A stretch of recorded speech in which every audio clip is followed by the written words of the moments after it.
He'll be to the right of the secretary in position of honor, so right here. That'd be good.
Well, good afternoon, everyone. First, let me say what a pleasure it is, as always, to have Secretary General Stoltenberg here in Washington at the State Department. Let me first note the drone attack yesterday by Iranian-backed militia on U.S. forces in Jordan that killed 3 of our soldiers, wounded many others. First and foremost, I'm thinking of those who lost their lives, those who were wounded, their family members, and their friends. Every day, we have our men and women in uniform around the world who are putting their lives on the line for our security, for our freedom. I am, as always, humbled by their courage and their sacrifice. From the outset, we've been very clear in warning that anyone looking to take advantage of conflict in the Middle East and try to expand it, don't do it. We've taken steps to defend ourselves and to defend our partners, as well as to prevent escalation. And the President's been crystal clear. We will respond decisively to any aggression. And we will hold responsible the people who attacked our troops. We'll do so at a time and a place of our choosing. At the same time, we remain focused on our core objectives in the region, both in terms of the conflict in Gaza and broader efforts to build truly durable peace and security. To that end, I had an opportunity to meet today with the Prime Minister and Foreign Minister of Qatar on the ongoing effort to get hostages out and to create an extended pause. This is critical to then being able to get to the formula that we've been talking about for putting a durable end to the cycle of violence that we've seen in the region for generation after generation, and the opportunity that exists to actually achieve it, an integrated Israel with relations with all of its neighbors, security commitments, assurances that it needs to make sure that it can move forward in peace and security. Palestinian Authority that's reformed, and a clear pathway to a Palestinian state.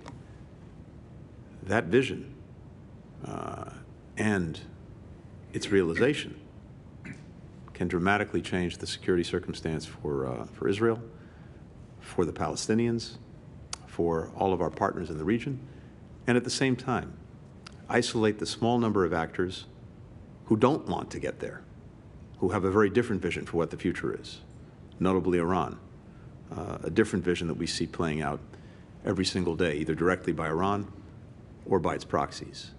But the way to durable security is through a region that's more integrated, where the relations among its countries are normalized, and where the question of the rights of Palestinians is finally answered. Jens and I had an opportunity today, of course, to talk about the NATO summit and to talk about other matters relating to our alliance. And I have to say that, once again, we see that NATO is advancing with a sense of urgency and a strong sense not only of unity of purpose, but unity of action. Just at the very end of last week, Turkey approved Sweden's accession to NATO. Sweden brings tremendous capabilities to the alliance in every domain. Hungary now will have to act in order to complete the process of Sweden's accession, but I fully anticipate that that will happen in the weeks ahead when Hungary's parliament returns. Now, the accession of both Finland and Sweden was far from inevitable. In fact, if you go back a little over 2 years, no one was talking about it. But in the wake of Moscow's renewed aggression against Ukraine, both countries felt that it was clearly in their interest to defend their people and defend their sovereignty by joining the alliance. I think the process that we've seen in actually record time, first with Finland and now with Sweden, demonstrates that NATO's door is open, remains open, including to Ukraine, which will become a member of NATO. This also underscores one of the many ways in which Putin's aggression against Ukraine has been an abject strategic failure for Russia, how it has, in fact, precipitated the very things that Putin sought to prevent. He wanted to shrink NATO. It is now larger and getting larger still. He wanted to weaken NATO. It is stronger than it's ever been. All of this will, I think, come to an important inflection point when we get to the NATO summit, the historic NATO summit that we are very honored to host in Washington in July. This is going to be, I think, the most ambitious summit since the end of the Cold War, showing NATO's adaptation to new challenges and new threats, whether it's Russia, whether it's very different ways, the PRC, the cyber domain, terrorism. And what you're seeing is an alliance that, as I said, is coming together in new ways and in stronger ways to make sure that it can deal effectively with those challenges. And even as we're celebrating, when we get to the NATO summit, 75 years of its history, the real focus of the summit is going to be on the next 75 years and everything NATO has done to adapt and make itself, as it has been, indispensable to the defense and security of its members. Some of those capabilities and some of that strength was on display as we kicked off the largest NATO military exercises since the end of the Cold War. Steadfast Defender, 90,000 personnel who are sending a very clear message. This alliance is ready and it is able to defend every square inch of NATO territory. We discussed with the Secretary General NATO's unwavering support for Ukraine. Last week, NATO signed a $1.2 billion contract to produce 220,000 artillery shells. That's going to help allies restock their own arsenals, and it complements efforts by the United States, by the European Union, by Ukraine, to ramp up defense production. This will make NATO itself and all allies much more resilient for future threats as we move forward. As all of us take on these challenges, and I want to emphasize, in the case of Ukraine, we've seen this very, very clearly. There's probably never been a better example of burden sharing in the history of the alliance and the partnerships that we have with different countries than we see when it comes to Ukraine. As I've mentioned before, the support that the United States has provided to Ukraine has been exceptional, about $75 billion over the last couple of years, but our partners and allies, notably our core NATO allies, have provided more than $110 billion over that same period of time. And whether it's military support, whether it's economic support, whether it's humanitarian support, the burden sharing that we've seen in the case of Ukraine has been more than exemplary. But in order to make sure that that continues, that all of us step up and do what's necessary to continue to ensure that Ukraine knows success and Russia knows strategic failure, it is vital that Congress pass the supplemental budget request the President's put before it. Without it, simply put, everything that Ukrainians achieved and that we've helped them achieve will be in jeopardy. And absent that supplemental, we're going to be sending a strong and wrong message to all of our adversaries that we are not serious about the defense of freedom, the defense of democracy. And it will simply reinforce for Vladimir Putin that he can somehow outlast Ukraine and outlast us. Well, that's not going to be the case. We have to make sure that it's not the case. Finally, let me just say that we have a lot of work to do over the next few months to prepare for the summit. I think we had today very good sessions with the Secretary General, and we'll be meeting shortly with the National Security Advisor and the Secretary of Defense over at the Pentagon to continue that work. I look forward to that and look forward to the weeks and months ahead as we prepare for NATO summit. Jens, over to you. Thanks so much, Secretary Blinken there, Tony. Thank you for hosting me here in Washington. It is always good to meet with you, and even more important given the dangers we face. So let me begin by offering my deepest condolences for the US troops killed and wounded in yesterday's drone attack in Jordan. We see Iran continue to destabilize the region. Iran also bears responsibility for backing terrorists who attack ships in the Red Sea. Tehran's behavior reminds us of what a world without rules look like. Unpredictable and dangerous, a world where our security becomes more expensive. I welcome your tireless diplomacy, Secretary Blinken, to prevent further escalation of the war in Gaza, your efforts to alleviate human suffering, and your hard work towards a peaceful resolution. Russia's brutal war against Ukraine is nearing the 2-year mark, and a Russian victory would embolden Iran, North Korea, and China. That matters for Europe's security, and it matters for America's security. So supporting Ukraine serves US interests. For a tiny fraction of annual defense spending, the United States has helped Ukraine destroy a major part of Russia's combat capacity without placing a single American soldier in harm's way. I welcome the clear commitment from President Biden and you to sustain US support to Ukraine and to work with Congress to achieve that. As you said, other allies are also stepping up. In fact, what European NATO allies and Canada provide in terms of military, financial, and humanitarian aid actually exceeds what the US is providing. So this is truly a joint effort by all NATO allies from both sides of the Atlantic. And I'm confident that all NATO allies will continue to deliver, because supporting Ukraine is not charity.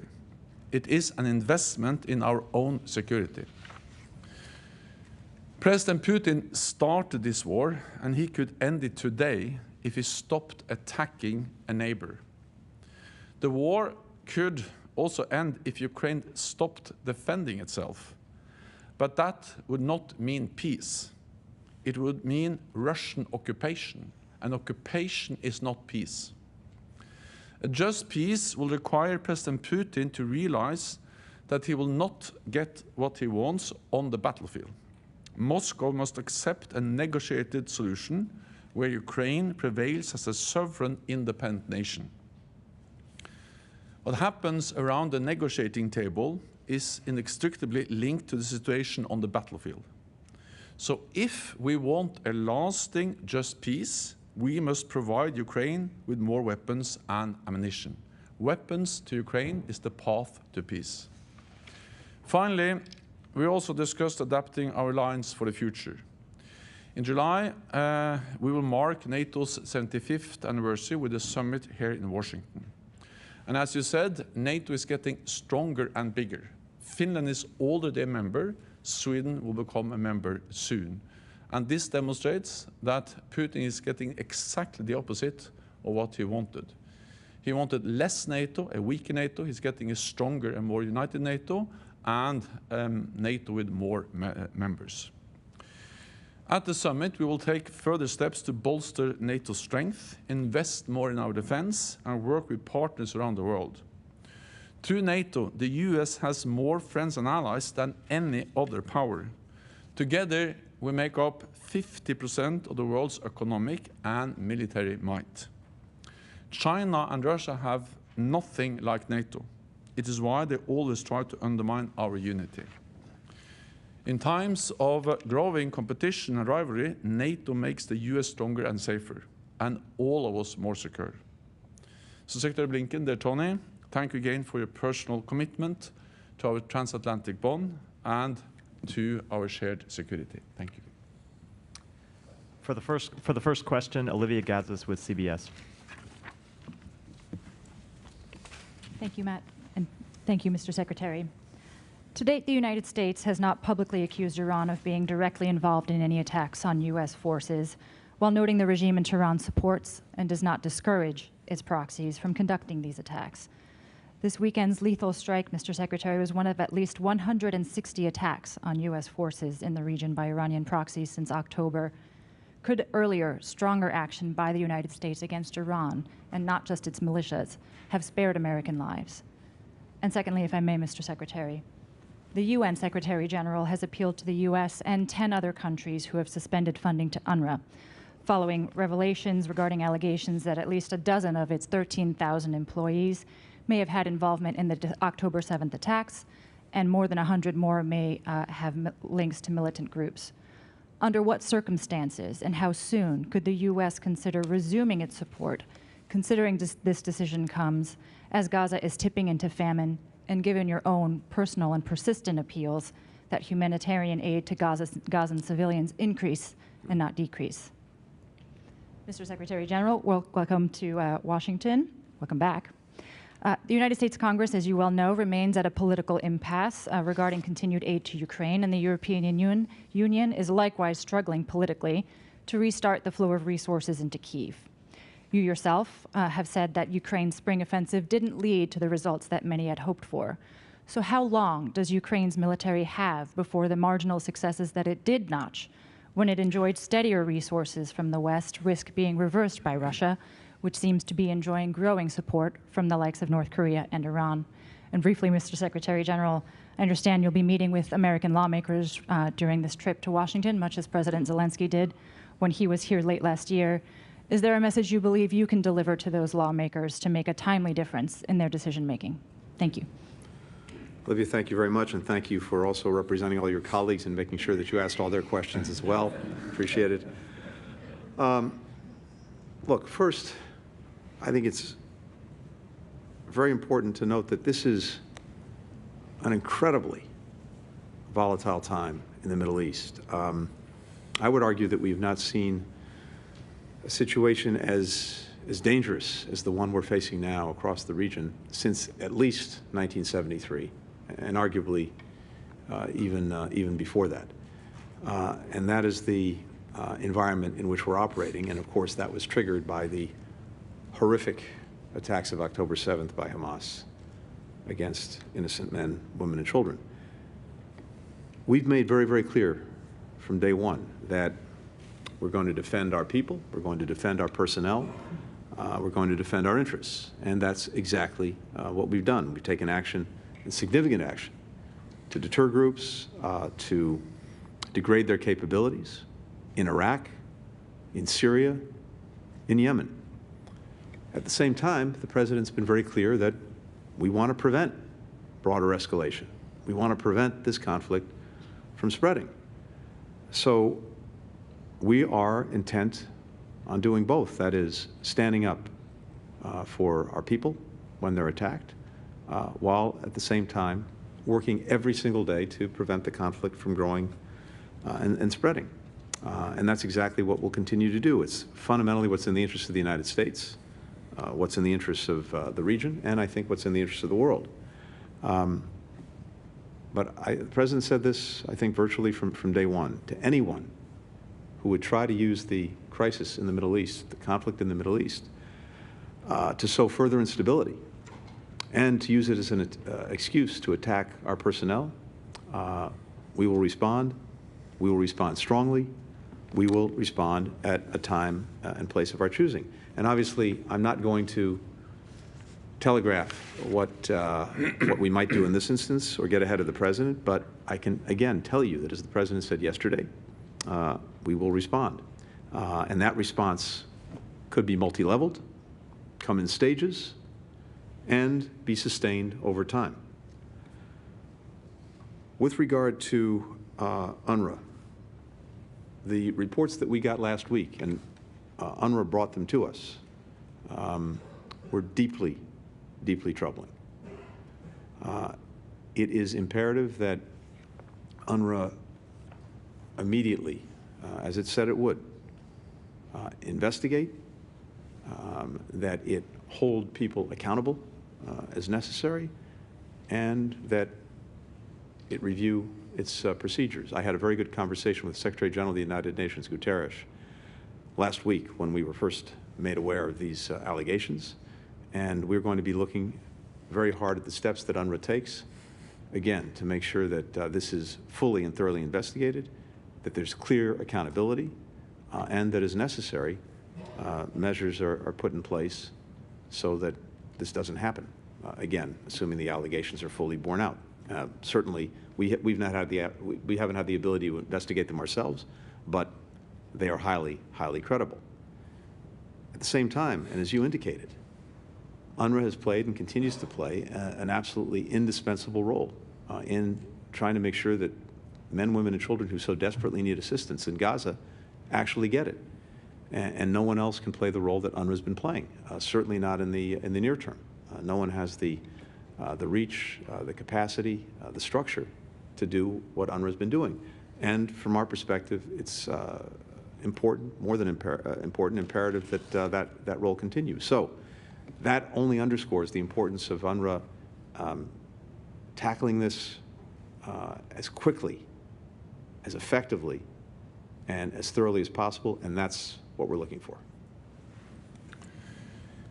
I will meet members of Congress tomorrow, and of course I'm looking forward to discussing many issues with them, including Ukraine.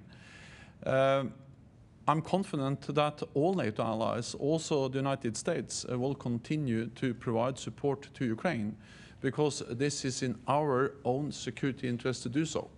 It will be a tragedy for the Ukrainians if President Putin wins, but it will also make the world more dangerous and all of us more insecure. It will embolden other authoritarian leaders, not only President Putin, but also North Korea, Iran, and China, to use force. Today it's Ukraine, tomorrow it could be Taiwan. So therefore it is in our interest to ensure that Ukraine prevails as a sovereign, independent nation.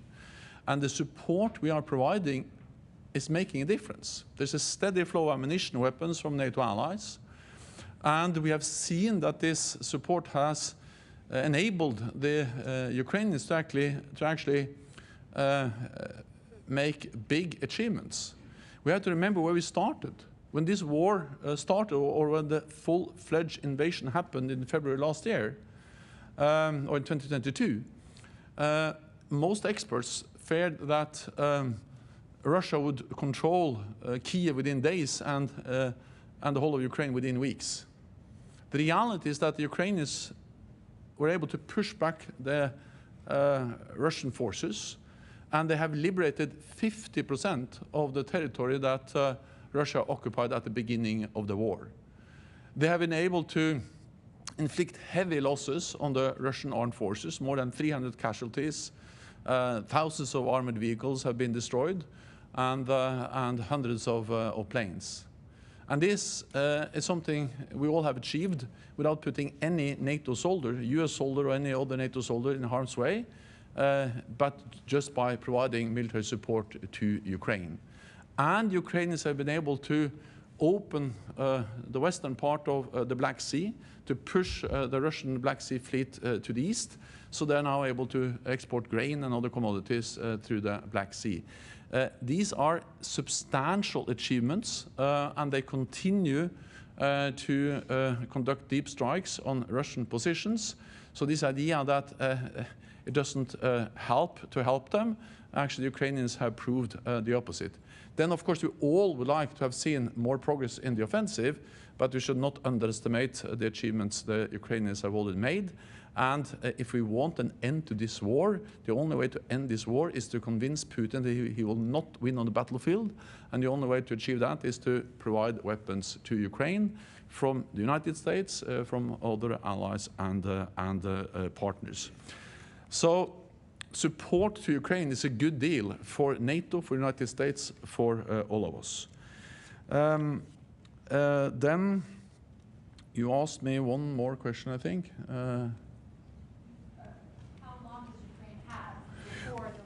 Well, the wars are by nature unpredictable, but the only thing we know is that we need to continue to support them, and I'm confident that we will do so. And also when we meet here in Washington, I'm confident that allies will again commit to sustain their support for Ukraine.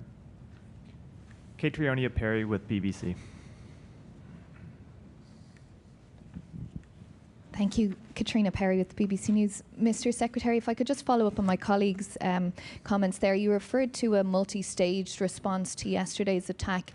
Do you hold Iran directly responsible? Do you consider the US to be at war or on the verge of war at this point?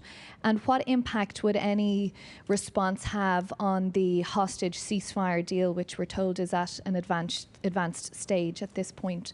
And Mr. Secretary General, if I could ask you what NATO's view is of the risk of the US becoming involved in a direct conflict with Iran, what that means for NATO's other priorities, including Ukraine, and on the risk to further US funding of Ukraine, can NATO and other allies, including the EU, keep Ukraine going without the US if they need to do that? And just on the point of EU and European countries, on the issue of Sweden and Hungary holding out on its ratification of membership, do you think, is that forthcoming soon? And what does that mean for future expansion of NATO? Thank you. Thank you. So the attacks that have taken place since October on our forces, on our personnel, in both Iraq and Syria, have been conducted by groups that are aligned with Iran, and indeed are supported by Iran, funded by Iran, equipped by Iran.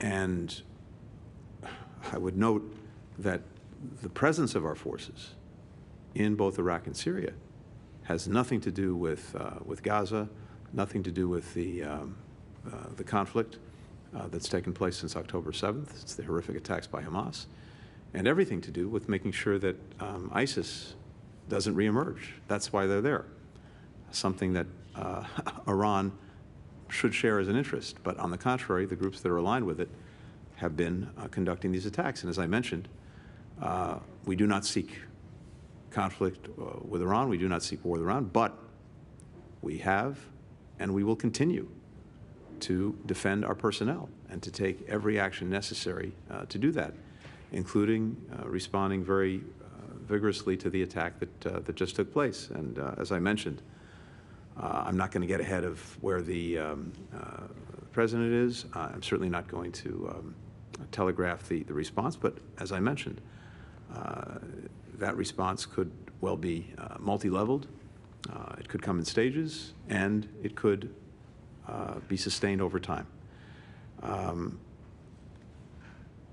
the same time, totally separately, we have been working to try to get hostages back out of Gaza, and at the same time to get an extended pause in.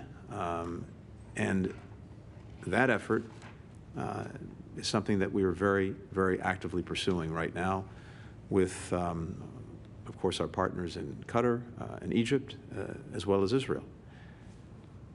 Those who are trying to expand the conflict, broaden the conflict, escalate the conflict, they may say that they're doing that somehow in response to Gaza, but every action they're taking really is to perpetuate the conflict and to expand it.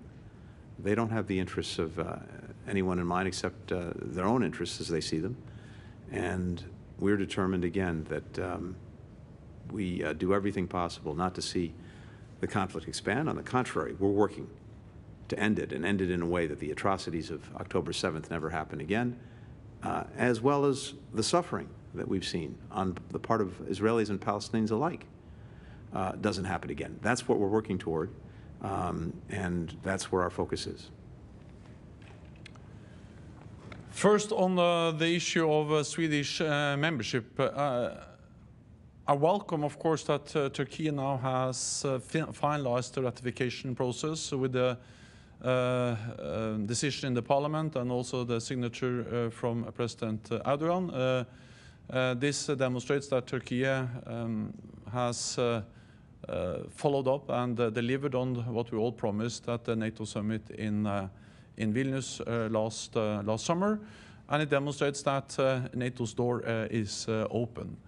I spoke last week with Prime Minister Orban of Hungary, because now Hungary is the only country that has not yet finalized the ratification process. Prime Minister Orban was very clear that he supports Swedish membership of NATO.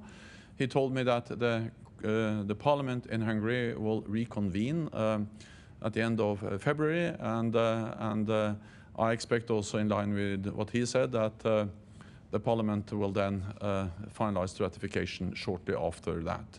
So I'm confident that Sweden will be a full member of the alliance. That will make NATO stronger. It will send a clear message to Moscow, and it will demonstrate that it's for NATO allies to decide who is going to be a member. Moscow have no veto over NATO enlargement. Then on Iran, of course, Iran is responsible for destabilizing the whole region, threatening stability and security in the Middle East. It is repressive at home and aggressive abroad. We have seen this through many different attacks, and also the different proxy groups, terrorist groups that Iran supports. This underlines, of course, also the risk of escalation, and therefore welcome the efforts by the United States to address these risks. And it is important that we also realize that Russia and Iran are now aligning more and more. Russia is more and more dependent on drones from Iran. They actually built a new factory in Russia based on Iranian drone technology. And in return, Russia is providing advanced technology to Iran. So it demonstrates how authoritarian regimes are now coming closer and closer. And the only answer to that is that NATO allies, all those countries that believe in democracy, have to stand together as we do in NATO. Alex Marquardt with CNN.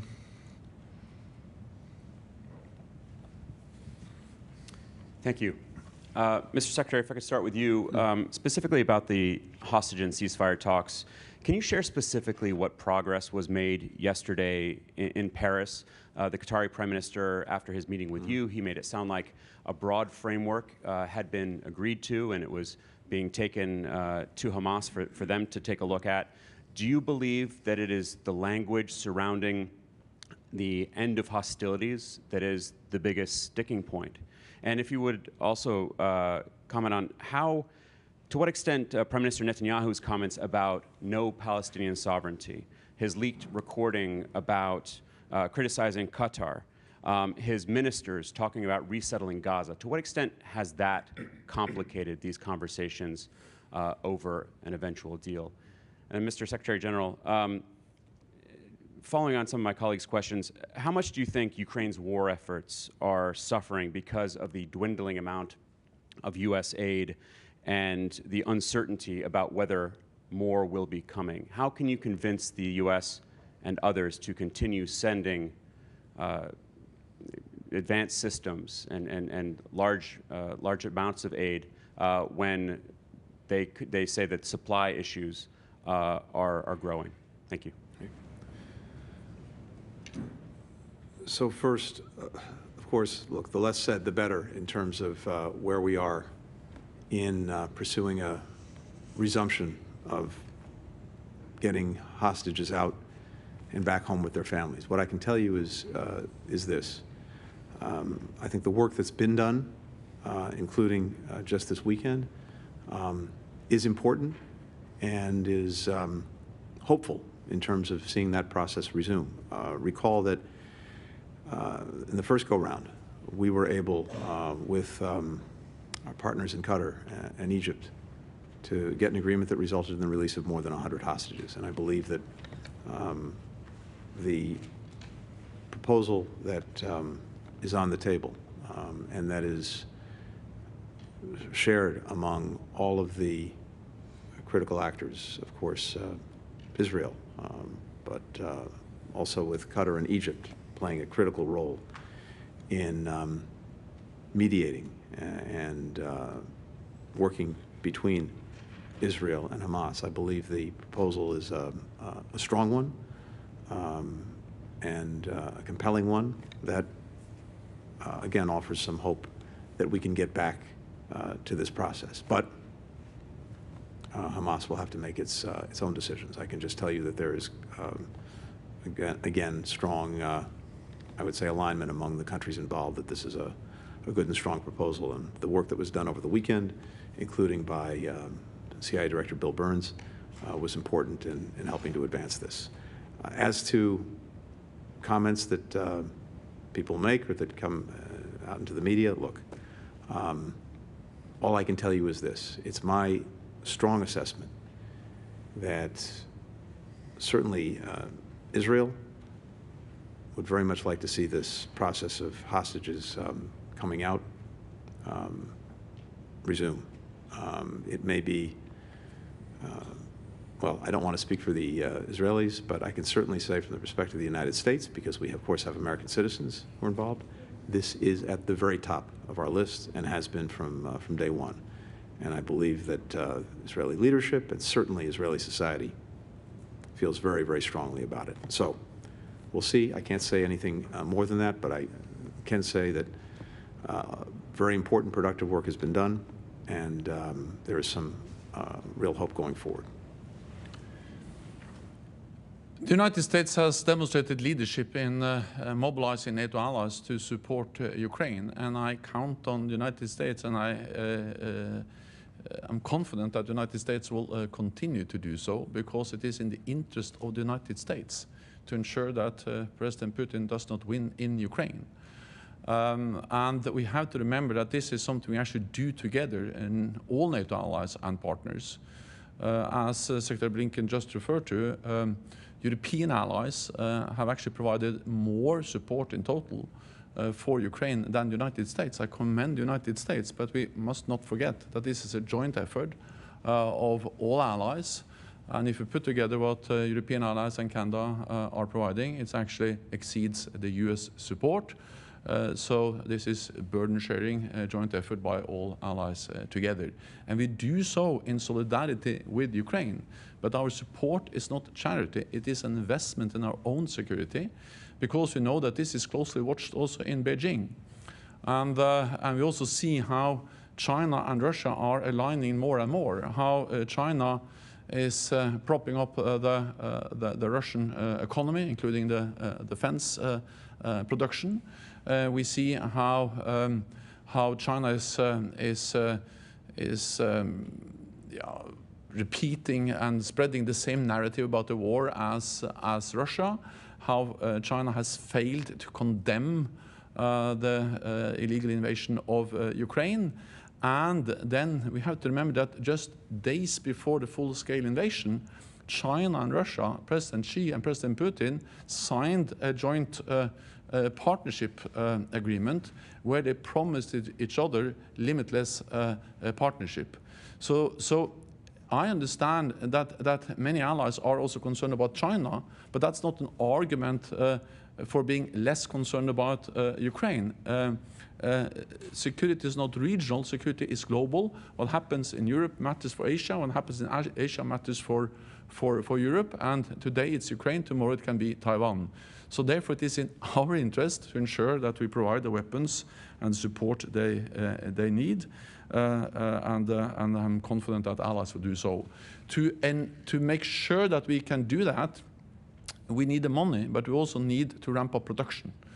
And I welcome what has been done in the United States. Tomorrow, I will go on Wednesday. I will go to Alabama to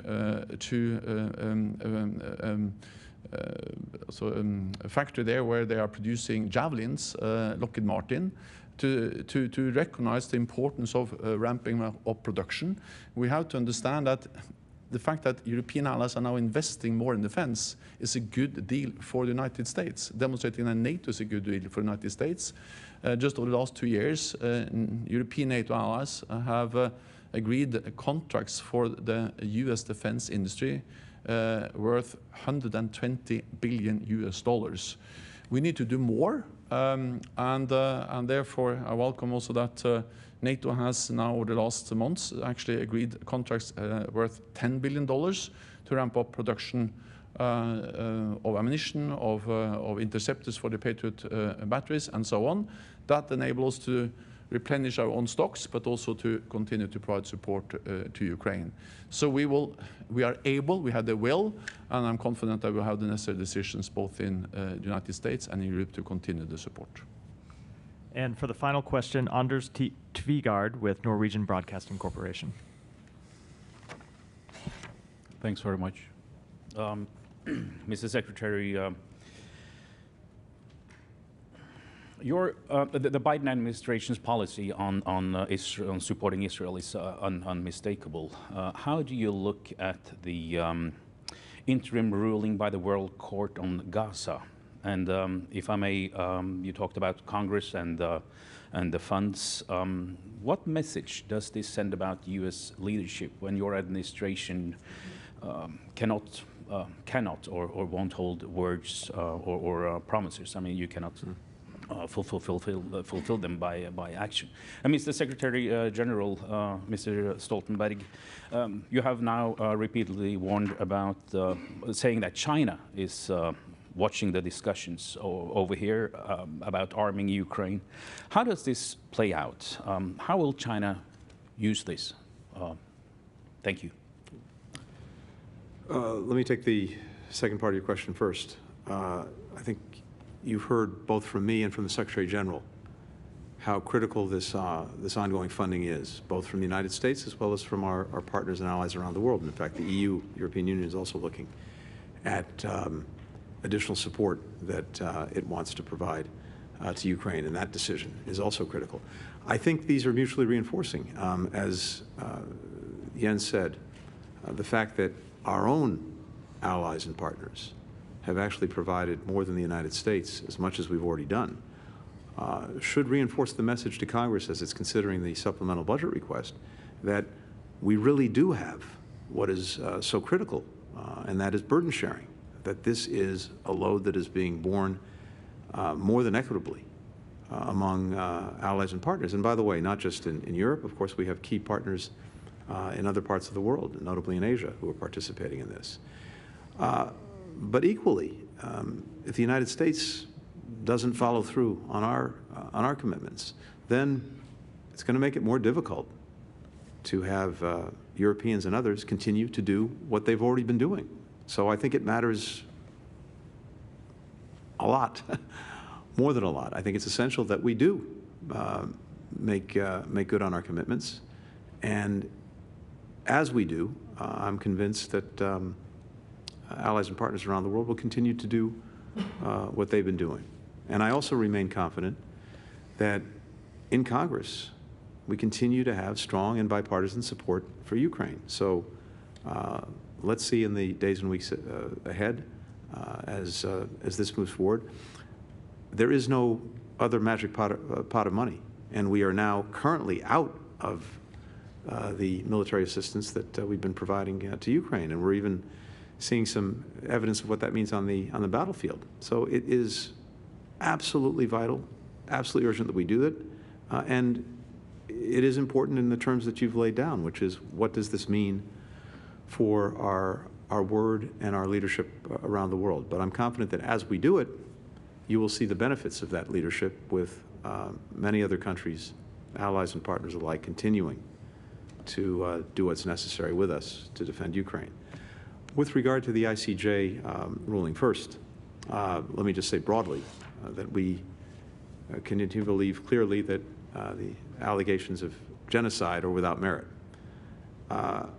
We have consistently made clear to Israel, going back to the early days, the imperative of taking every possible step to protect civilian life, to get humanitarian assistance to those who need it, and also to address dehumanizing rhetoric that we've heard from some individuals. The court in this decision agreed with that. And the court's ruling is also very consistent with our view that Israel has the right to take action to ensure that the terrorist attacks of October 7th never happen again in accordance with international law. So I can just say we've took note of the opinion. We will continue to monitor the proceeding as it moves forward. China is not an adversary, and I welcome the fact that the United States and other allies engage with China in dialogue on issues of mutual concern like climate change and arms control. But at the same time, we have to take seriously the consequences for our security, the significant military buildup which China now is undertaking. And also the fact that the war in Ukraine is bringing China and Russia closer with the substantial support that China provides to Russia in different ways, and the promise of a limitless partnership in the midst of this brutal war aggression against Ukraine. Of course, the size of the Chinese economy, the significant military buildup, all of that is a challenge for all NATO allies, also for the United States. The United States is by far the biggest ally, but it is a great advantage even for the United States to have so many friends and allies as you have in NATO. No other major power, Russia and China, has nothing similar. The US represents 25% of the world's GDP, but together with NATO allies, we represent 50% of the world's GDP and 50% of the world's military might. So there's no reason why the US should deal with China alone. Together we are so much stronger. It demonstrates that NATO is a good deal for the United States. It's good for all European allies, but also for the United States. So therefore, one of the messages from the summit next summer, I expect, will be that we need to stand together in a more dangerous world. NATO is more needed than ever because we live in a more unpredictable and dangerous world. Thank you. Thank you. Thank you. Thank you so much. Yeah. Thanks.